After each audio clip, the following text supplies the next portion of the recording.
Have you ever wanted to give someone a break by making them a meal, but got bogged down by the details? Today, I'm going to share with you my strategies on how to easily get that done. Welcome to Everyday Jewish Mom. My name is Marty, and I come out with videos every week to help you squeeze a little Jewish into your everyday life. Bringing someone a meal is one of those classic acts of kindness that has kind of fallen by the wayside, and what a shame. If you've ever had someone bring you a meal, you know how wonderful it is to feel thought of and how great it is to not have to worry about dinner for that night. First, I want to say that giving a meal is not meant to be a test of your culinary skills. Give a meal that's in line with what you make for your family. If you're someone who buys store-bought things and kind of assembles them, or makes things that are partially homemade, or if you're someone who likes to cook, no matter what, the person who you're giving it to will be grateful that you took the time to make them that food. And they probably don't make dinner from scratch either. One of the simplest tricks that I like to use is just cooking double of whatever I'm making for dinner and then sharing it with a friend. There are many reasons why you might be cooking someone dinner. Maybe it's something big, like they just had a baby or surgery or a death in the family. Or it may be something smaller, like you've just noticed that they're having a busy week or their spouse is out of town.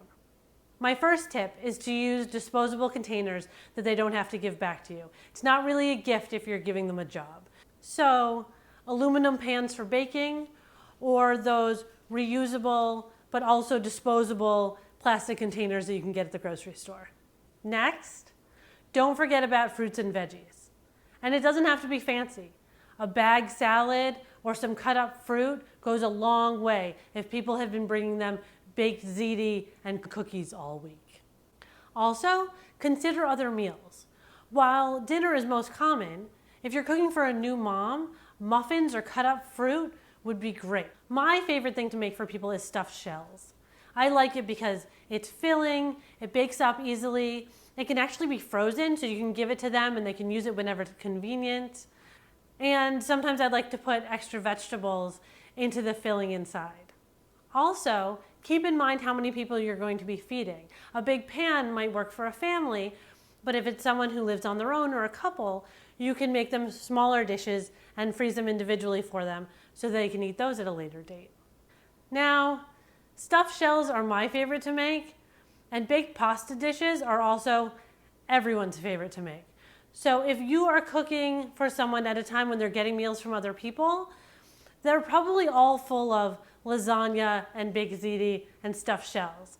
So in that case, I have some other recipes that I would recommend, and I put them in the comments below. One of the other things that I'd like to do when making food for people is make something that has several different components so that different family members can customize it to their taste. For that reason, potato soup is my second favorite thing to make for people. It can be made vegetarian, and then I deliver some cooked broccoli, some shredded cheese, a loaf of bread, so that everyone in the family can doll it up the way they want to, and everyone has a good meal. For the recipes that I like to use when delivering meals, you can check the links below or check out my Pinterest board. While you're here, don't forget to check out some other videos and subscribe, and I'll see you soon.